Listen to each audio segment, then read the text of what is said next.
Hey guys, it's Jack GV here, and today on Cool Convos Podcast, we have the amazing Elizabeth Yang here. And so I'm going to just do a quick little introduction before we get started. So Elizabeth Yang has been called the monetization maverick by clients. She's a social monetization strategist, high-ticket sales mindset coach, and certified hypnotherapist that specializes in helping businesses with wild sales success on social media by turning engagement into booked conversations to monetize with more bookings, partnerships, business development, and online expansion. She's helping business owners stop being the best kept secret in their local towns, step up to expand online with strong visibility for more leads and social selling for greater income and impact. In today's world, you and your teams have to be searchable online with a memorable authority and a standout attitude to become the first choice. Yes. Wow, 100%. yeah. And so I guess starting with that, I want to kind of get right into of how this kind of started. What inspired you? What paths did you have to take in terms of what you did before all of this to now doing all of this? Yeah. I mean, like many of us Hmong people, my parents wanted me to finish college and just get a really good job. And that's what I did. I went to University of St. Thomas, woo woo, Tommies, and I got my business marketing and communications degree. And my first job was at Target. And then I ended up going and working at United Health Group for almost 8 years before I ended up starting my own business. So I started corporate. I was in product innovation, product development before I fell into entrepreneurship. But like many of us, my mom was a single mom. She just really wanted me to finish school. Right? Yeah. And that's what I did. I was a non-traditional student, meaning that I worked full time and put my way through school. I think many of us first generation can relate to that. So I got a really great job at the time. I was relocated to Boston, had a really wonderful opportunity working for a technology innovation company. And I really actually at the time really just enjoyed my job. It was a cool job. I was making really good money. My family at the time, we relocated to Boston from here, and we just really wanted to just live life outside of the Hmong community. That's really how I started. But like I think many people, you always feel like there's this calling, like there's a bigger purpose. Like I'm meant for more, but I'm not really sure. And at the time, my kids were still really young. They were like probably 5 and 3 or 7 and 5. And I really just was content. And I was like, I'm going to go back to school. So at the time, I actually got accepted into a doctorate program. Oh, wow. Our parents always want us to be a doctor. Yeah. I wasn't that kind of doctor, Jack. But I was like, well, maybe I could finish my doctorate. And so I started on that program. And that's really when I think sometimes God brings into your life opportunities that you just don't even realize, And one of those was a woman that sent me a DM on LinkedIn. And she was like, Elizabeth, I met her at a conference like a year or two ago. She's like, Elizabeth, I'm really desperate with my business right now. And I'm going through everyone I know on LinkedIn. And based on your background, I really think you can help me. Like, could you jump on a call? And I was like, sure. Like, I don't know what I can do at the time. I mean, I had a great career. I was in product development, more of a consultant role. And so I jumped on a call with her. She told me all her business problems. And I said, wow, like, I think I could help you. She's like, you think you can help me? And I was like, yeah. She goes, okay, so how much do you charge? And I was like, I don't know. I guess I should figure that out, right? Yeah. And that's really when I started my entrepreneur journey. I call it was an accident. It was my accidental entrepreneur journey. But we ended up working together. 6 months after working with me, her and her business partner landed their first corporate client. And I got hooked. I started taking on side hustle clients that were not in my industry. So I wasn't a non-compete. But at the same time, it just really felt like I wasn't yet ready to exit corporate America. It was like this false sense of security. Like, how could I? I was the main breadwinner. It wasn't a bad job. And it felt safe, Yeah, and I feel like a lot of us in the Hmong community, especially once we get to a certain point in our life, we do feel very safe and comfortable. and not So want to case take in risks point. Yeah. anymore, especially us too, where we start having families and knowing that we have a family to take care of, like our parents and our siblings. Then we're just like, oh, I'd rather stay safe because I do have a well-paid job. It My may not be family depends on exactly, me. yeah, it may not Yeah. be exactly what I want, but it's safe. You It know, is and we get stuck in 100% that. Yeah. safe. And I was in my 30s around that time. And so, it just really felt safe. But like I said, sometimes God has a funny way of working things in your life, because I probably started my business. I was in it for about a year and a half. And, in large corporations, there's always reorganizations and internal layoffs and office politics and things like that. But throughout my career, I always landed somewhere. I landed on a team. I was moved internally. Like, I survived the reorgs and the layoffs. Well, it was my 8th year anniversary at the company. I was actually on vacation when I got a call from my boss, and there was nowhere to take the call. So I went into the car and took the call. And he basically said, Elizabeth, I'm really sorry, but I got to let you go. Wow. Even after 8 years of being with that company. Yes. And the thing was, I knew we were making cuts, but he knew that I had found an internal position inside the company, and we were just waiting for HR to make the official transfer. But for whatever reason in that moment, he decided he wanted to lay me off. He couldn't wait until HR moved me, right? And I just remember, like, I was so upset, and I said to him, you know that right now I'm waiting for this internal position for them to transfer me. It's just HR. Like, why are you laying me off? And he said to me, that's not my problem. And I had worked my butt off for 2 years for this guy. Like, he was a senior VP. I traveled. I made him look like a rock star, like crazy hours, just making him look really good and doing my job. And I just couldn't believe, like, the lack of empathy this person had. And looking back now, I realized a lot of it was internal politics. I was joining another team with a leader that was very similar to capability, like on his team. And he probably felt like he had trained me, groomed me, and he didn't want me to be on her team, right? But what happened was, after I hung up with him, I just was so embarrassed. I mean, I sat there, and it's almost like all I could think about was my family and how I was the breadwinner.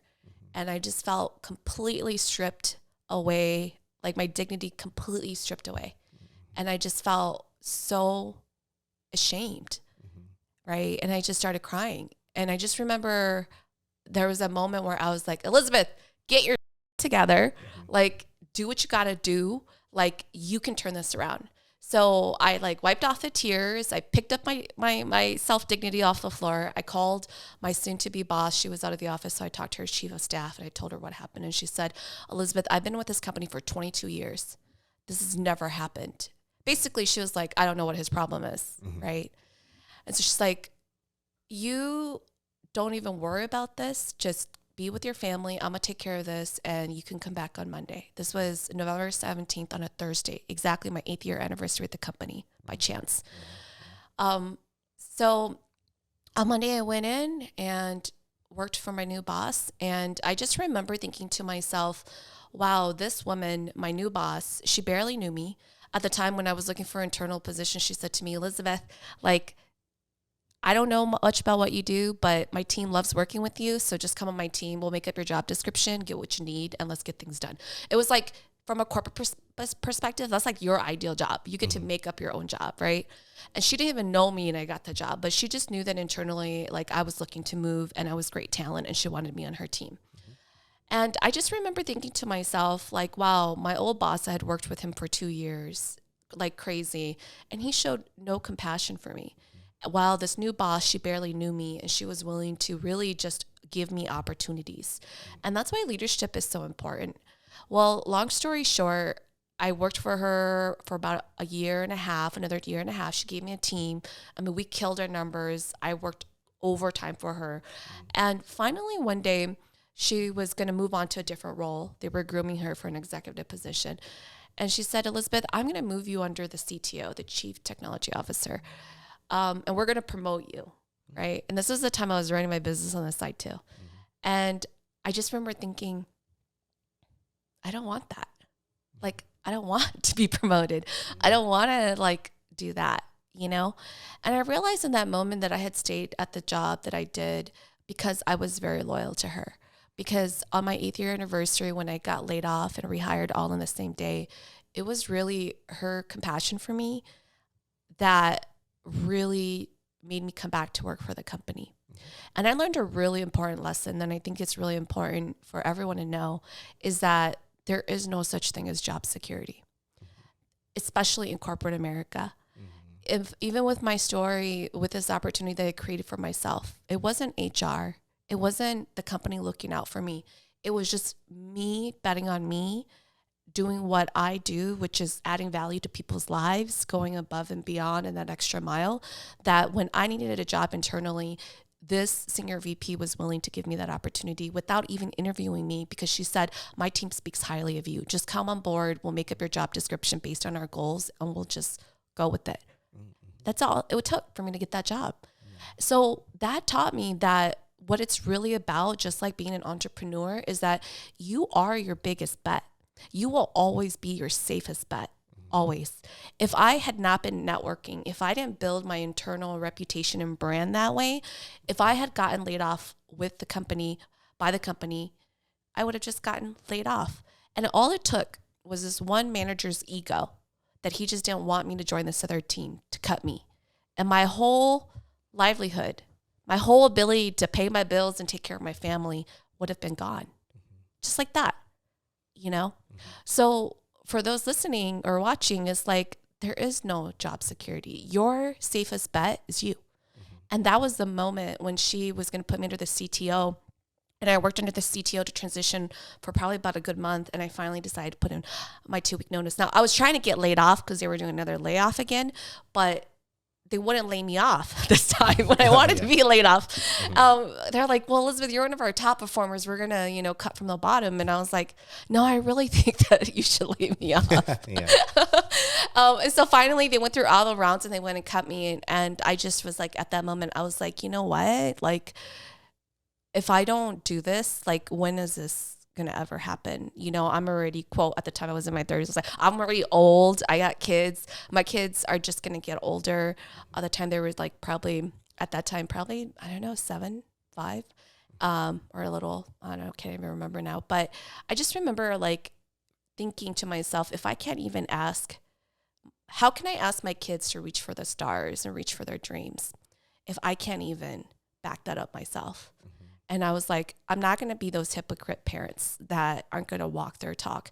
Even if I fail, my kids are going to have me as mom that's going to be able to share those lessons with them so that they can go farther, Yeah. So I was like, just let me fail. Like, if I fail, I'll still be better for it. Like, my kids will still have a mom that failed and she's going to be able to guide them better. Like, I'm still winning, right? Yeah. So that's really when I took the leap. And we were still in Boston at the time, and it was really hard, Would you say then it was a big drive for you to provide that security and safety for your family then? Like, they played a big role in you deciding what you wanted to do? Yeah. I mean, at the time, I talked to my husband, and he was just like, I'm not sure about this idea, But I was like, just give me 2 years. Just give me 2 years. Yeah. And it was really hard. I mean, we had to make some significant like life changes. But I mean, up to that point, I had been the main breadwinner. And I said to my husband at the time, I was like, you got to step up. Like, this is your time to step up, and I just give me 2 years. And if I can't make this work, I'll go back and find a job you can always find. Even now, people are still trying to recruit me because if you're really passionate and really good at what you do, whether you're an entrepreneur or you're working somewhere for a company, like, you're always marketable, always. Right. Yeah. And so like at that time I was just like, just give me 2 years. And he was like, okay, and, it was a hot mess. It was a hot mess. Yeah. Would you say it's easier to get into this industry or career path if you did have people to support you? Or is it harder because now then these people rely on you in a sense to strive to become better so that you can provide for them? So do you feel like it's easier or harder to have a support system? Oh, that's a good question. they're there to support you, but they also is like wanting something out of it too, or needing that support in a sense too, financially. Yeah. I think it's harder to have a support system. I do, because when you have a support system, you really don't want to disappoint them. You really don't want to disappoint them. You don't want to fail. You carry a lot of their words on your shoulders. And I think when you do not have a system, you just have this mindset of like, everybody, I'm just going to do what I want to do. And it's a little bit more like you're going to lean in and go at it hard, right? But I think when you have a support system, you kind of lean in, but then you stop and you're like, wait, I got to check in and make sure they're okay. Are they okay with this? And then they start saying things to you, and then you start to self-doubt, and then and then you go through this swirl, and it's like stop and go. And I would say, like, looking back now, it was harder because there was a lot of guilt, especially for me as a parent. There was a lot of guilt, like, oh my gosh, I know this sounds so crazy, but it was like, oh, well, we can't go on this family vacation. It must be a horrible mom, right? Because we're trying to save money. Yeah. But come on now. Like, I grew up, my mom raised me. We never went on family vacations, right? And they're just fine. And so there was just a lot of guilt to like materialistically provide for them and provide them these like amazing, quote, like experiences that we didn't have growing up. But at the end of the day, what I realized is that kids, what they love more than anything is your time. That's all they really want. And if you just make time for them, like, that's what they're going to cherish, and that's what they're going to remember. And that's all they want from their parents, and that's really the big lesson that I learned. But everyone's a little different. Sometimes people think that they want a support group, but really what they're looking for is like a group to validate them. That makes sense. Yeah. And there's a difference. Yeah, I could definitely see that, because for me, getting into the career path that I'm going, I felt like there was support, and I knew that the support was healthy, but for me, it was a lot of mindset, right? Like, I had to convince myself to be able to strive for better, to keep working harder and harder so that I can get to where I want to get. And my family being there, it was a really good support. But then to me, I feel like I wasn't meeting their support halfway, because then now I have to take myself and put myself in that position to be able to do what they want me to do. Yeah. And if I can't, then now I feel like their support is wasted, right, in a sense, right? Yeah, there's a lot of pressure. Yeah, there's a lot of pressure to succeed immediately and not disappoint them. Yeah, and for me, being the youngest in my family, I felt like a lot was put on my shoulders. Yeah. Even though they say the youngest, they get spoiled and they actually get supported a lot more. Well, but you realized all of the mistakes that your older siblings had, and then all of the disappointment that your parents tell you about. So that's a lot to carry, right? Yeah, and it is, because then now I have to, even though they support me, I have to live to such a high expectation. And if I can't live to that expectation, then now I feel like I'm not worthy, of the support of being, spoiled in a sense. And so to me, I feel like that's such a heavy, I guess I wouldn't say burden, but it is a lot of expectation and a responsibility. Yeah. Yeah. 100%. Well, you were the youngest. I was the only child. Yeah. So that changes the dynamic. Yeah. So my mom was a single parent. All her eggs are just in this one basket, right? It's like my mom always says to me when I don't listen to her, right?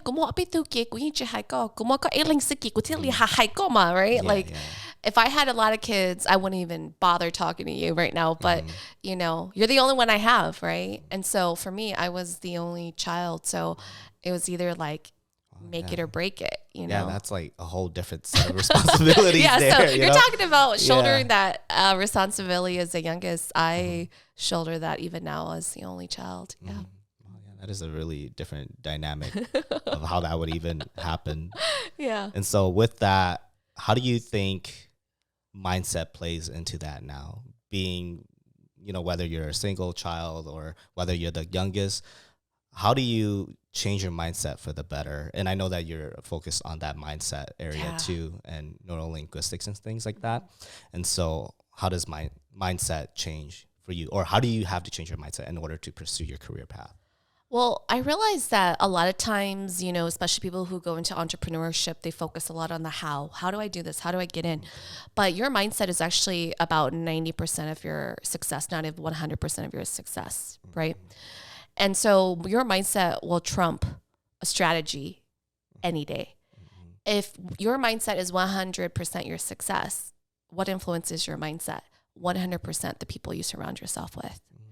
And so when you think about that for a moment, I often say this to my clients is that, look, your friends and families, they are designed to keep you safe. They love you. They love this version of you. I call, you 1.0, right? Jack 1.0, this version of you. They love you. They appreciate this person of you. They want to wish you the best. But their support and their advice is going to be really intended to keep you safe. And if you really want to achieve your dreams, especially like making money doing it and making an impact, you've got to shed that 1.0 version of yourself, and you've got to transform into Jack 2.0 or you 2.0. And that transformation is a really scary, scary, scary journey. And not a lot of people can take it, especially your friends and family. And so it's really important, I think, that when you decide to embark on your dream, what I've realized even for myself and even for clients that I'm coaching is that in the beginning, everyone's cheering you on. Like, great job, go for it, reach for your dreams. You win a couple of wins, 1 or 2 times.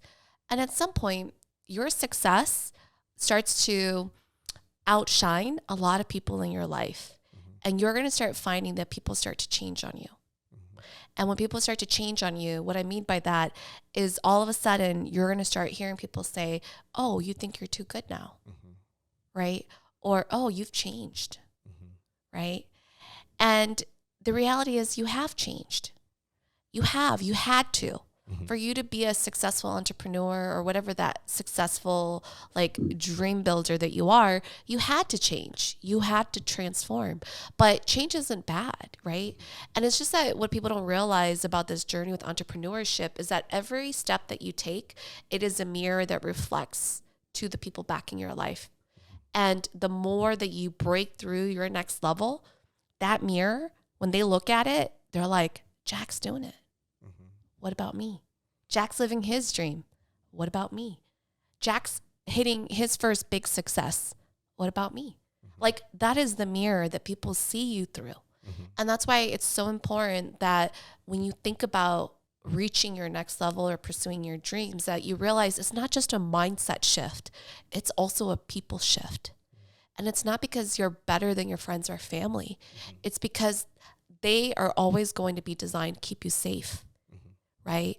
The people that will get you to your next level, those are the people that you need to be surrounded by, so that the mirror that looks in there, that reflects back at you and them, is like, dang, if Jack can do it, I can do it. Oh, if Elizabeth can do it, Jack, you can do it too. That's the reflection you need, and that's the power of who you surround yourself with. Yeah, I definitely see that. I've had experiences in the past too where it's like I'm trying to pursue something bigger, or at least I know for myself I deserve something bigger and I want to strive for that. But the people I surrounded myself with just didn't see that vision with me. And then when I did start pursuing it, they felt like, nah, I'm betraying them in a sense, right? Yeah. And then for me too, that it's not so much like, oh, I hate you and then this is why I don't want to be around with you guys. It's more, I have big dreams and big goals and I want to get there. And at first, when I did go into that kind of dilemma, it was, do I leave you guys behind and strive for something bigger? I feel bad now too, because you guys are such good people I'm surrounded with and I want to bring you along too. But when you guys don't want to come along with this journey, then now I have to make almost like a sacrifice, right? The sacrifice of being surrounded with you guys, to spend more time with you guys and to strive for what I want.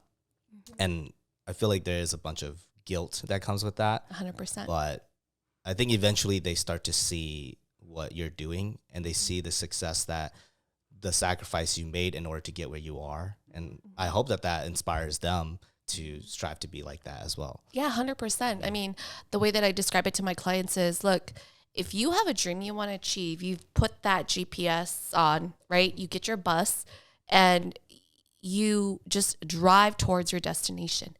And whoever wants to get on the bus, they get on that bus. You're going to be at a certain stop. Whoever can get there on time, they're going to join your bus. Whoever wants to get off your bus, they can get off your bus, right? Like, but you have to be so focused and determined that you're going to get there. I think Michelle Obama talks about this in one of her interviews about former President Obama and how they got there. And she calls it the Mount Everest climb.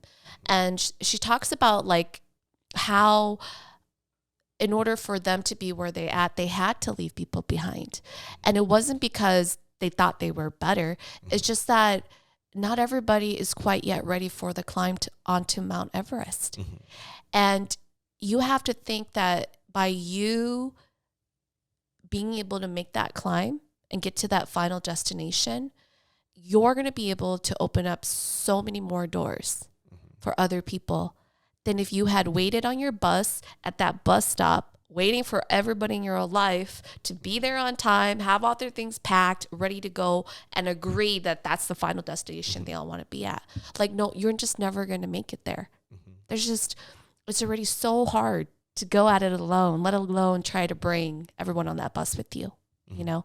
And I've just found that to be true. I mean, I think, I look back to the times when I wanted to quit my business, and I compare that to now, and I just think, wow, Elizabeth, if you had given up, like, Mavu wouldn't be where she is today.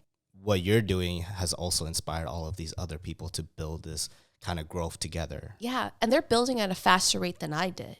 Like, because they have my mentorship. They also now have access to resources that I didn't have when I first started my business, And so when I think about the ripple effect of that climb, I really think that it's really true with what they say. Like, if I can do it, you can do it too.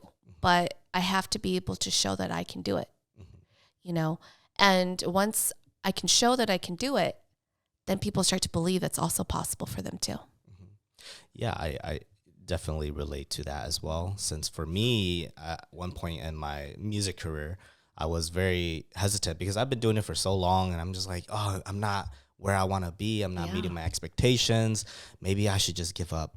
Maybe I shouldn't try to strive in the music career to be a big top artist and just do it for myself rather instead. And so at one point, I was beating myself up really badly about it because I held such a high expectation for myself that, with this song that I'm going to release, I'm going to make it. It's going to be the top hit. I'm going to keep striving. I'm going to keep bettering my skill set, learning new things every single time. And with every new song, there's like something new I bring into the song.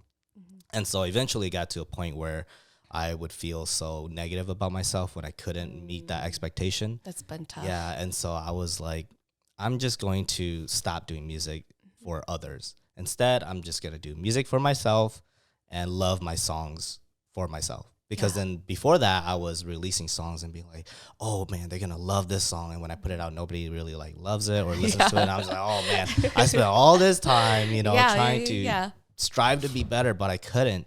And now I just beat myself up. And then when I did change that mindset a bit, surprisingly, that's when my songs started blowing up, and I've got so much more opportunities, and I didn't even expect that to happen. It just sort of happened. And then through that, I started to provide resources for other aspiring artists as well, too. Since for me, growing up, I didn't have those resources or connections to producers or other musicians to help guide me. Huge. Yeah. Like, your journey, what you might call setbacks or failures, are really stepping stones. Like, just stories or cautionary tales that you give people that you can pass on to people. And that's like wisdom that you didn't have when you were doing that, and whether it's, songs, I love that you brought that up because in business is the same way, right? Like, so many entrepreneurs are like, oh, I want to chase my dream because I want to pursue my passion. And this is exactly what I tell my kids too. Like, there's nothing wrong with pursuing passion. You can pursue passion, but you got to remember that when it comes to business, you got to get paid, right? Like, you got to make money. And so I often say there's nothing wrong with chase your passion, but if you're going to chase your passion, you better be the best at it. You better master it and be so good at whatever your passion is, because I know that, and I tell my kids this, chase your passion, but just become really good, the best at what you do, be really good at it, because money will follow that. And that's what a lot of people don't realize. They want to be an artist. They want to do A. They want to do B. They want to do C because they're so multi-passionate. They're so multi-passionate, they're actually not really good at anything. And when you're not really good at anything, money won't follow, because what that tells money is that you're not really looking to serve other people. You're really looking to serve yourself. And by doing many multiple things, you just feel good about yourself. Money follows passion because you're the best at what you do. Because at some point, as you pursue passion and you become really good at it, you realize, just like you, it's no longer about you and the art. It's about the art, but it's also about giving to others, because you kind of get to a point of mastery at whatever passion or craft you're at. And when you start flipping that and you start saying it's about service to others, that's when money comes. And people don't realize that. They don't realize that. And so because you start to get really good at it, that you're just like, oh, I'm really good at painting, or I'm really good at this. I don't care what other people think anymore. And you come to a point where you just really, truly want to give back in the heart of service. And that's really when money comes in. And that's the part that I think a lot of people don't realize when they hear the saying, just chase your passion, just chase your dreams. Well, yeah, do that. But if you want to make money, like, you got to chase your passion and just choose to become the best, you know? Yeah, that was a big dilemma for me too growing up. When I went to college, it was very hard for me to decide what I wanted to do, because I was always like, people always say I was a jack of all trades. I was able to kind of dabble in a little bit of every area. But to me, I felt that like that was not really what I wanted. Sure, I was good at learning things fast and picking things up fast, but it was so hard because now I didn't have one thing I was good at. And I always felt like I was behind. Even though to other people, they feel like I was moving faster than them. But I'm like, I feel like I'm more behind, actually, because somebody is really good at one thing and they're like 10 steps ahead of me in that one thing. And I'm only like 2 steps in everything, but I feel like I'm falling behind in every area as well, too. You pursued excellence, you know? I mean, you were just like, how can I just get better than I was yesterday? But if I can't do that if I'm doing like 20 different things, right? Like, people get excellence and perfectionism caught up. And I often say perfectionism is going to prevent you from action, because you're like, I can't do it because ABC is not in place. Whereas excellence is like, I'm going to do it, but how can I do it better than yesterday? Right. And when you're too like multi-passionate, too many things, it's hard to pursue excellence, because it's like, what version are you working on today for yourself? Yeah. And so what do you think about the people that go into business just trying to make money fast and they dabble in multiple areas? Because I was like that at one point too, where I was like just trying to find the fastest career path or the fastest service or skill set to help me earn money fast. Like, is that viable, or is that actually just now you live in that idea where you just want to dabble in so many things and see which one works? I think when you're first starting out, I think it's natural, like many of us, to dabble in a lot of things, because we just don't know what we don't know when we're trying to test what makes money and what doesn't, right? But what I'll tell you about money and sales is that if you did all of those things and you look out there in the marketplace and there's people that's making good money off of it, you want to be in that market. Like, people say, Elizabeth, how can I get into the salon beauty business, or how can I get and do graphic design, or how can I do marketing or sell life insurance? There's so many people that are doing it. And I'm like, that's why you want to be in it, because that's where the money is. If you decide that you want to pick an industry or a niche that you're the only one in it, odds are it's because there's nobody that's willing to pay money for it. And so when you're dabbling, odds are you will see that there's a lot of different, like, all the things you're dabbling in, there's somebody who's making good money in that space. So if your mindset is like, I'm going in because I want to see what I can make money off of, like something's easy, yeah, you might be able to do that. You're going to learn some skills and you're going to earn like quick money. But at some point, you're going to utilize your first $10,000 in your business is always going to come from your immediate network. So you're going to realize as you dabble here and there, and here and there, that you're tapping into the same circle that keep buying from you because they love you, friends and family, over and over again. It's never a true test if you can truly make your business succeed or not, right? And so dabble to figure out not just what you're good at, or what you're passionate about, but I think you dabble in it to figure out what problems do I really enjoy solving for other people? Oftentimes I say to entrepreneurs, fall in love with the problem that you're solving, not the product you're creating. Don't fall in love with your product. Don't fall in love with your solution. Don't fall in love with the song or the album that you think other people want. You got to fall in love with what problem am I solving? Yeah. Every single product, song, design, every single service solves a problem. And when you're dabbling, you're trying to figure out, what problem do I actually really enjoy solving? Then that's usually a good indicator that you're very passionate about that. And if you're very passionate about that, it's going to give you the fuel to truly make that business succeed in that area. So is it mostly like in service of others, right? Just like what you said earlier. 100%. Once you find that passion, that is the service of others. And that is what drives you more than just your own personal. Well, think about it, right? What is sales all about? Sales is an exchange for someone to get something that solves a problem that they have, right? People say, well, Elizabeth, how can music solve a problem? Well, you're an expert. What do you think music solves? I think music solves the emotions you're feeling, and you're not 100%. you're not able to say what it is exactly, but once you hear that right song, you're just like, that's exactly how I feel. That artist stole my words, and then you right? want to share it with other friends. So even music is solving a problem. Right? A lipstick solves a problem for women. A fancy car solves a problem for men. So it's like everything solves a problem. So when I say you have to be in service of others, it's about, if you want to make money, right? Because no one wants to wake up and be like, oh yeah, I'm going to go and support Jack's business because he just needs to pay his bills.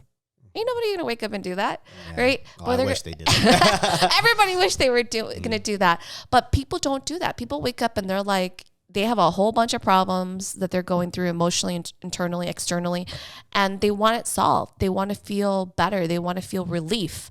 And so when you find someone that is service focused, that is about helping you, then you're much more likely to give that person money to help you. Yeah, that's true. With a lot of the mentors that I've gone through and met, I feel like the only reason I was able to find them was because I was in search of a service, right? I was in search of like, oh, how do I do this? And that kind of just led me into meeting these individuals, and then from there they taught me, and that just drives me more to meet other people now, you know? Yeah. But don't get it mixed up with like being of service to others and like giving away your time. I think that's like, especially in the Hmong community, I think that's what a lot of people like get confused, is they confuse service with giving away their time and their money mindset or sales mindset. And I think if you follow me, my work, you will know I'm not a big believer of free. I think that people don't value free. I think, do people appreciate it? Absolutely. People appreciate your time. People appreciate your wisdom. People will, for some part, apply it. But I have done so much work in the community for free. I've done different pricing models in my business. And the number one results that clients get are the ones who have invested in themselves. They see better results, and they are the ones that even years later are so grateful like to have worked with me. And so I realized that money is really about showing people what to prioritize in their life.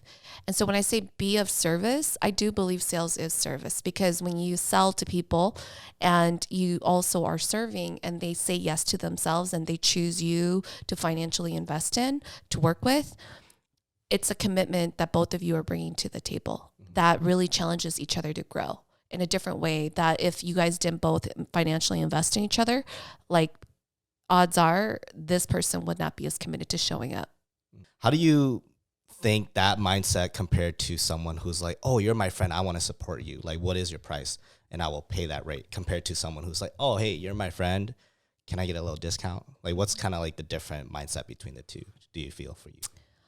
Well, I think it's different with friends, right? Like we always give a little more, give a discount to your friends and family. And I don't think there's anything wrong with that. I don't like to use friends and family as a comparison point, because again, friends and families are designed to keep you safe, right?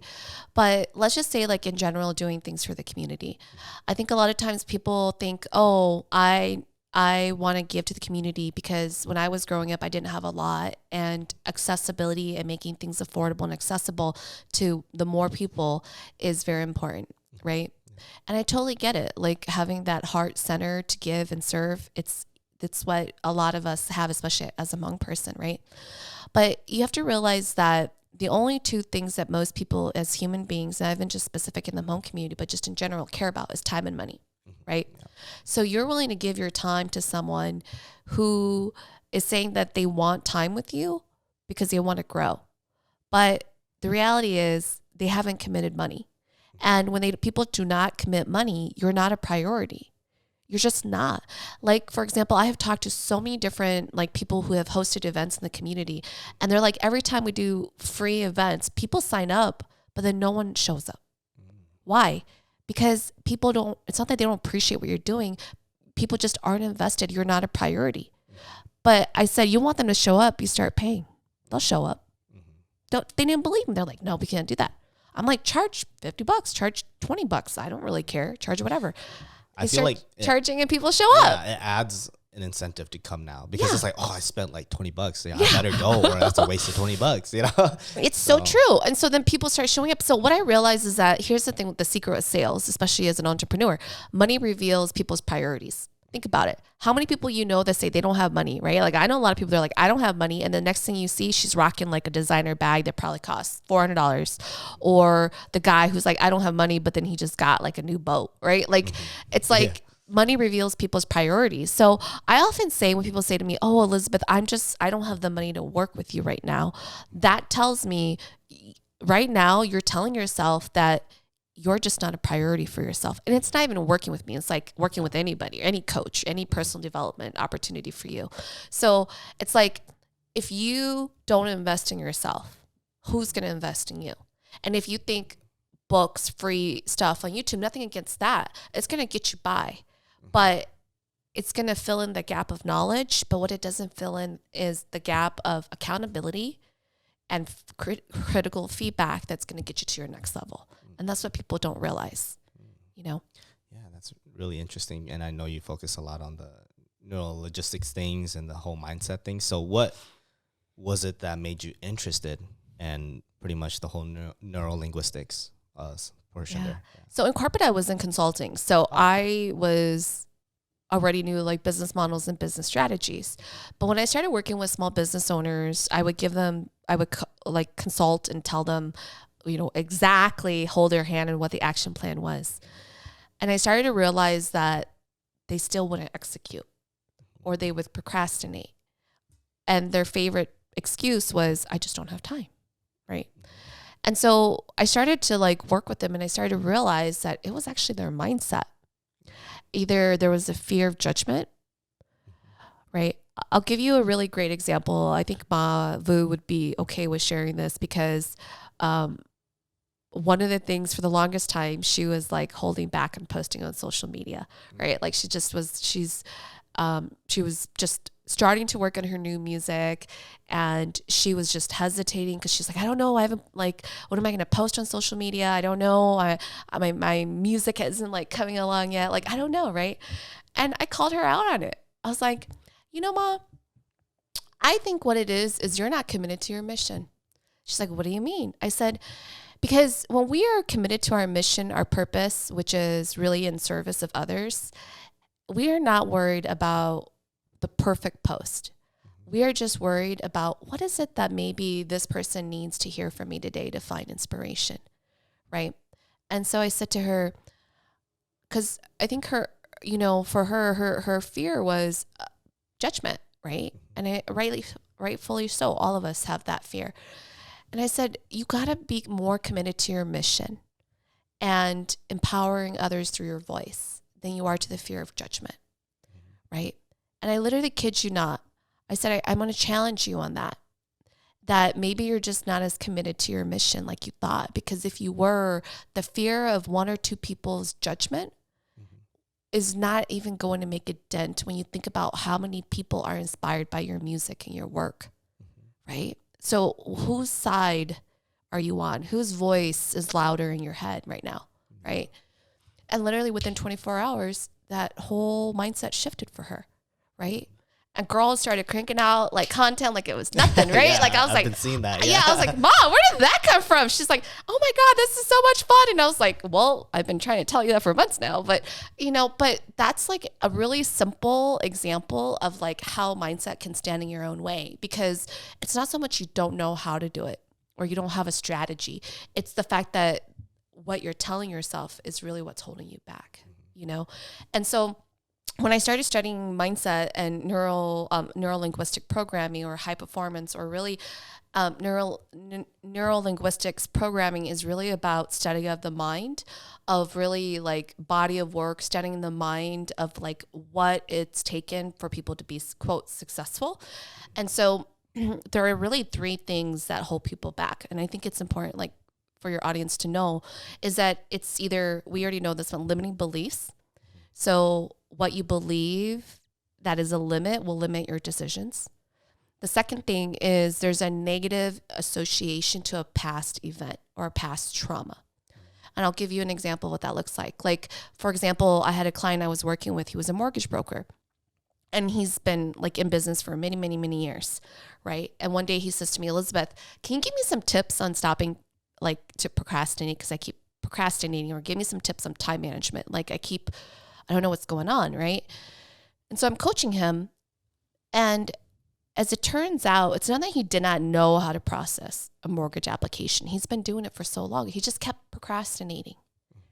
And he couldn't figure out why. And he was asking for tips and coaching guidance on that. As I started coaching him, he realized that really at the heart of that was a negative experience that he had, which was when he first started his business, his uncle wanted to support him and was his first client. This was an uncle that he admired. Well, unfortunately, as he was processing this mortgage application for his uncle, he didn't really know what he was doing, so it took a little bit longer. Well, his uncle ended up passing away before his application got approved. And this moment was so traumatic for him that every time he had to process an application, there was this inner voice that would say, what if I can't do it? What if it doesn't happen? Right? And he talks about this openly, so I can talk about it openly. But after we dug into that and we released that negative association with this past trauma, he said to me, Elizabeth, I have not procrastinated processing my applications. My hands, he's like, I didn't even realize this, but my hands stopped shaking every time I picked up an application. And within the next month, he ended up expanding his team to 2 states and was projected to hit $100,000 in sales. Wow, yeah. I mean, just a simple, what seems like simple mindset shift like that of just trauma, negative association to past event, right? But I share that example because it sounds so simple and it sounds like common sense. But if you don't see this and you don't even recognize how much it's making you procrastinate or holding you back, once we release that, boom, like he did, within the next month, your business is growing. It was just like that one simple lever that you didn't even realize that was holding you back. So we said limiting beliefs, negative association to past trauma. And then the third one is an internal conflict. And this is what you and I talked about earlier. It's when maybe you have 2 different roles. One is chasing your dream. One is a son, or one is a father. And each of these roles, like there's a conflict. So for example, as a mom, it's like, oh, I've been working. I want my business as a boss woman, but as a mom, I feel so guilty because I'm taking time away from my kids. Well, those 2 roles will create an internal conflict, and that's going to also hold you back too. So those 3 things usually are the reasons why people are not achieving their results and their goals, right? And it's as common sense as this sounds like, the reality is very few of us can actually overcome our own limiting beliefs by ourselves, right? Yeah. I think awareness, I often say awareness is a powerful breakthrough, but we all have blind spots, even I do. And when you are working with a coach or someone who can help shine light to that, that's really when you can start to see like, woo, that's really what's been holding me back is my mindset. And you didn't even realize it was a limit or a blind spot for you, Yeah, I think that's interesting because for me, yeah, it's been like that as well too. There's been certain moments where I just had to shift my mindset of, maybe like this podcast, right? Yeah. Before I was always holding myself back, like, oh, I don't have the equipment, I don't have the time, I don't have the location. And then you got it. Yeah, and then there's like all these things just piling up, and until I finally was like, instead of thinking so much about all the things I don't have, why don't I just try using what I do have and utilize that to create something I want to create, which is the podcast, And I feel like a lot of people, they have this mindset where there's so many things that they think that holds them back, kind of like Mavu example, right? Yeah. She had something holding her back when really she just had to get over that mindset to be able to be the better version of herself. And I wouldn't say get over it, right? I would say you got to get through it. Get through it. Yeah, because I think when we say get over it, it's almost like just get over it, like brush it off, right? But you can't. You actually have to work through it, right? This is where self-worth comes in, right? It's like even that example with Ma, I said, why is it that the voice of fear of judgment, why is that ringing so much louder than the voice of inspiration to those that love your music? Why is one voice like louder than the other? And a lot of time that has to do with our self-worth. We forget, or we realize that sometimes that fear of judgment or that voice that's louder, honestly, it rings true to a childhood trauma, right? And so, when you start to realize that your mindset isn't just something that you kind of get over, that it's something that you have to work through. And when you release that and you make that shift, that's really when you're going to be able to achieve that next level. Yeah, it honestly sounds like business therapy. Yeah, like therapy for business. Yeah, maybe that's what your podcast show needs to be called, business therapy. Mm-hmm. So do you feel like going back to your previous experiences, do you feel that your education and that your career path led you to what you wanted to do today? Or was it kind of just something that happened, but it didn't play a big role in what you do today? I don't think that, I've had people that said, oh, Elizabeth, I want to be an entrepreneur. I'm going to go back and get a degree in entrepreneurial studies or something. And I'm like, okay, all right, 4 years and, a couple $20,000 later, okay, then you're going to be an entrepreneur. I wouldn't say that my career or my experience helped me be a better entrepreneur. I think what it's taught me are character traits, resiliency, determination, setbacks, failures, failing forward, successes. I think it's taught me these traits that really at the end of the day has to do with our work ethic. And I think that's, especially in the Hmong community, that's really what we need right now. We don't need another smarter person. We don't need another more beautiful or more handsome person or someone with more talent in singing. I think overall in the Hmong community, we need to have a much stronger work ethic that really allows people to feel like they can trust you as a professional. And as much as I think Hmong people, we support and love each other, I personally have found that when I've worked with other Hmong people, because I'm Hmong, they somehow lower their expectations of me and their delivery of me.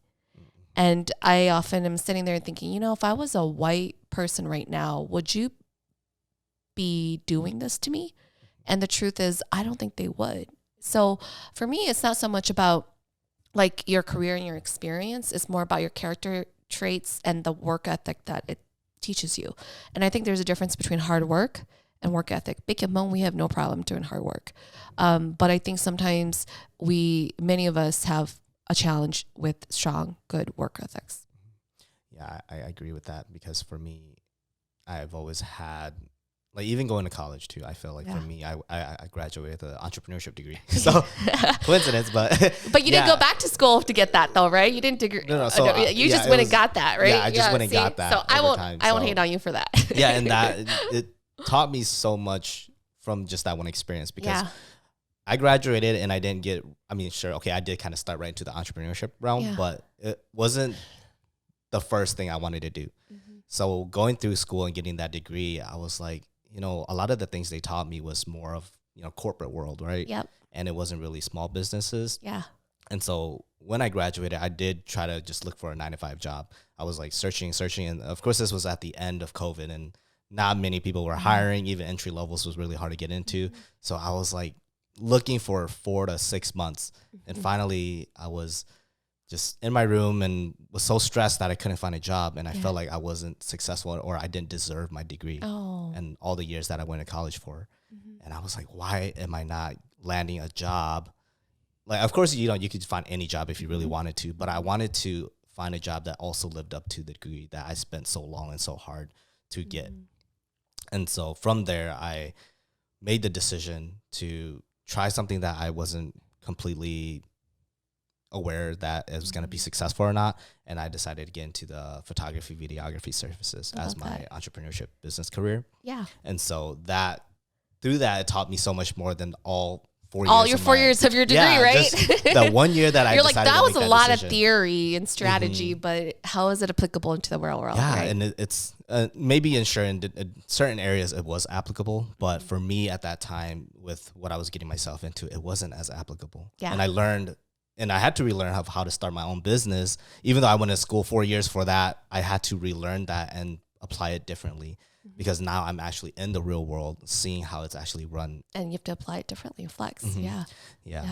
What I love about college, and I say this to my kids too, right? Like, I think what college gives you is it gives you a new experience outside of your own little bubble. It's really about paying for access to a whole new network of people that you would not generally have access to. And I think what college gives you, that I do appreciate college, especially for those that want to be an entrepreneur and want to go to college, and it doesn't have to be college, it could be trade school too, is that higher education, I'll just call that all higher education beyond high school, it gives you a lot of structured thinking, and it exposes you through topics or subjects or classes that you honestly would not pick for yourself, right? And I think when you're like at that age in your 20s, I think that's so important for you, because those are like fundamental thinking skills and experiences that is going to shape you once you get into your 30s and 40s. So I don't want to say you can't be successful without a degree. I actually think that a degree, or that journey of getting a degree, whatever it is actually so beneficial for you, that will make you a much more successful entrepreneur, because it exposes you to a whole different world, a way of thinking, being, than what you might have been used to, Yeah. And so with that, I kind of want to just go back to the questions of like what you were doing. And so what kind of inspired you to start your career with Better With Company? Was it just your experiences and working with multiple clients that wanted you to start with Better With Company? When I started Better With Company, it was really out of service that I really wanted a company that put people first. And I knew at the time I was really good at like product innovation and development, because that's what my training was. But in the small business world, most business owners don't hire you for new product development, right? They're like, I just want to be able to sell the one thing that I already developed over and over again and get sales. And then when I first started, I was like, I'm not a salesperson. Shoot, I couldn't even sell and ask for $100. It was not natural for me at all. I was very resistant towards it. My first 2 years of business was shit. I did way more networking than I did. I did networking all wrong. I realized that I actually did networking to make friends, entrepreneur friends, and that's never good for business. And there were just so many mistakes that I made. And I remember at some point in my business when I decided that I was like, okay, if I don't have this whole entrepreneurial thing figured out, I got to go back and get a job. And I made my first big investment into a sales coach. And she changed my life on sales, just changed my life. And so then when I started thinking about my business and Better With Company and serving people, I realized that my mission is really about, and what I was really good at was raising people's self-worth. And when I could raise people's self-worth, I specialized in high ticket sales or high value sales, because I realized that there's no difference between low ticket or high ticket. The only difference is courage. And what I mean by that is that when you go and you launch a product, the steps to develop it, the steps to package it, the steps to market it or get butts and seats and sell it, they're all the same steps, whether you charge $100, $1,000, or $10,000. All of those steps and efforts are the same. The only difference is your courage and your messaging. That's it. And so I realized that, wow, like how can I help more entrepreneurs reach their sales goals faster? Everybody wants to make things accessible, but they don't have like a 200,000 follower who's going to buy something at $10 or $1, and then you're going to make $200,000. Most people at most have like 100 people that follow. They're friends with, right? And so the fastest way to hit your sales is actually to go through high ticket, because it's a simple math game, right? Like, do you charge, $1,000 and get 10 people and hit 10,000, or do you charge $1 and try to get 10,000 yeses to get $10,000? Which one do you think is easier, 10 yeses or 10,000 yeses? Truth is, 10 yeses at $1,000 is a lot easier than $1, 10,000 yeses. Mm-hmm. And so I just realized that I just was really good at it, because when it comes to high ticket sales, it's really about conversations and relationship building. And I just really love that. So that's really how I started my business, was realizing that, wow, in order for me I can help someone achieve their sales goals faster by giving them courage, helping them grow into that price point. And then if I can raise their self-worth, then they have confidence. If they have confidence, then not only can they sell more high ticket, but they're also much more likely to be visible. And visibility is really key, especially on social media. So then I started to specialize in social selling, which is social media sales. Sure. Following with that conversation, what was the steps that you kind of had to go through when you did start Better With Company? Like, did you have to go seek mentors? Did you start with your social media platforms, or did you just slowly start working with clients and that kind of just led to where I wish I could have said I started working with clients. Well, I think like many people, I got a course on how to start your business, right? So you actually went and purchased a course. Yeah, and then how to put together an offer. I was already doing consulting already, and then you just went to networking events and started networking like a lot of people. And then they have like a lot of different nonprofits have a lot of different free resources that I started going to and things like that too.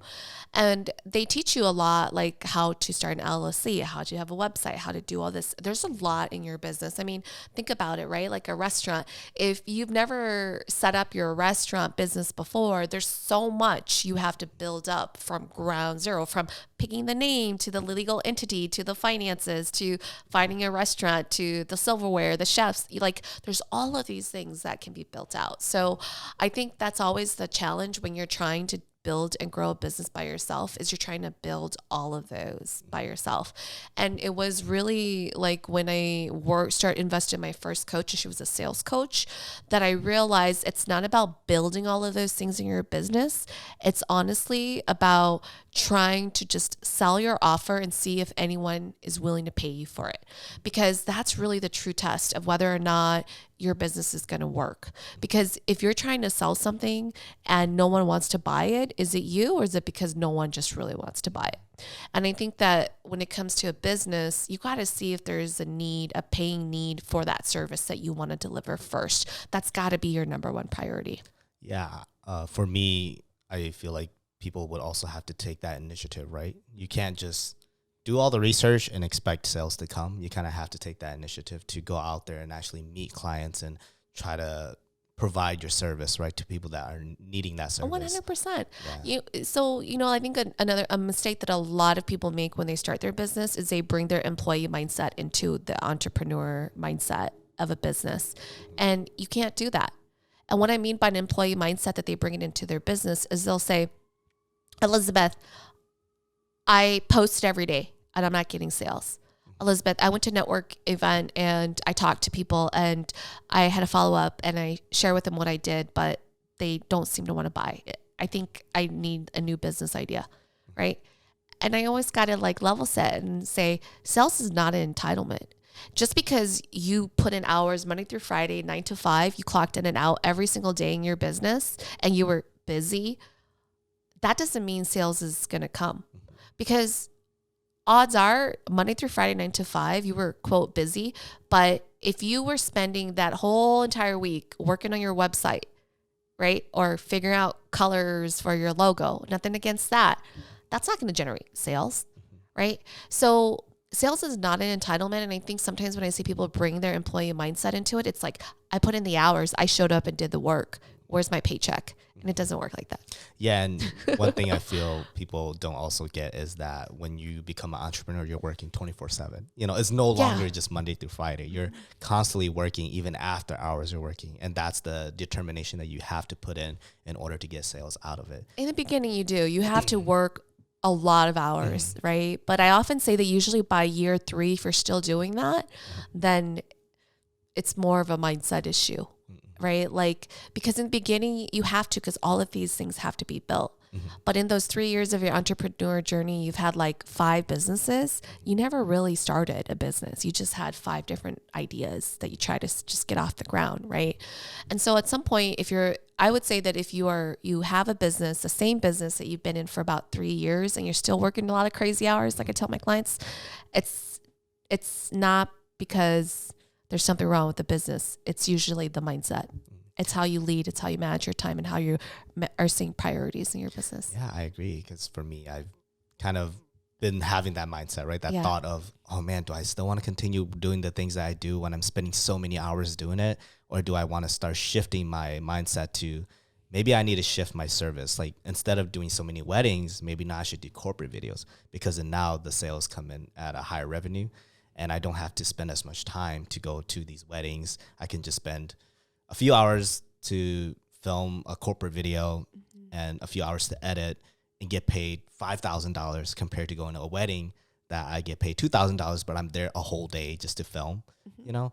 And so I feel like that dynamic has changed for me, just so that I can spend less time doing the work and earning more, but also doing quality work as well too. Well, I love that you brought that up, because the scenario that you just described there was, you talked about your offering, right? Which is your wedding package, which is what you're selling and the hours that you spend doing the videos for weddings versus the time that you spend doing videos for corporate and the price point that you get paid for that. So that's really your offer, your package, right? Which you're right on. I don't disagree at all.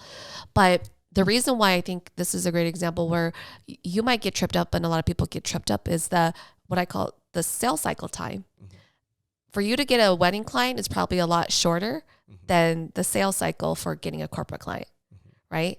And so then, even though the corporate client might be a higher price point, less work for you, the journey of trying to land that first corporate client is so much harder and longer, because it's a different way of being, especially if you don't have a corporate background or you don't have corporate connections.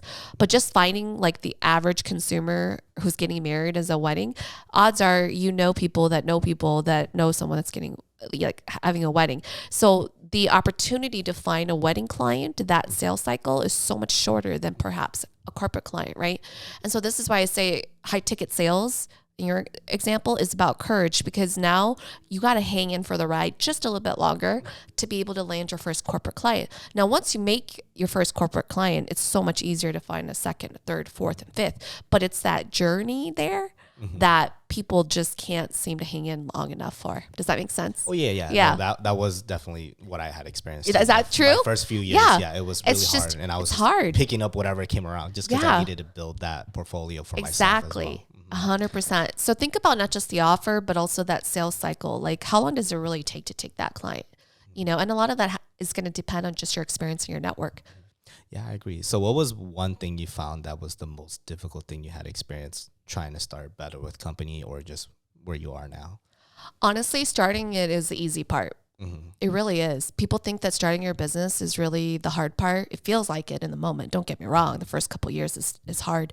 But I think growing it to scale is honestly the hardest part, because now you start to shift from like building a team, hiring a team, firing people, and really shifting from that like maybe solo expert to being a manager and leader.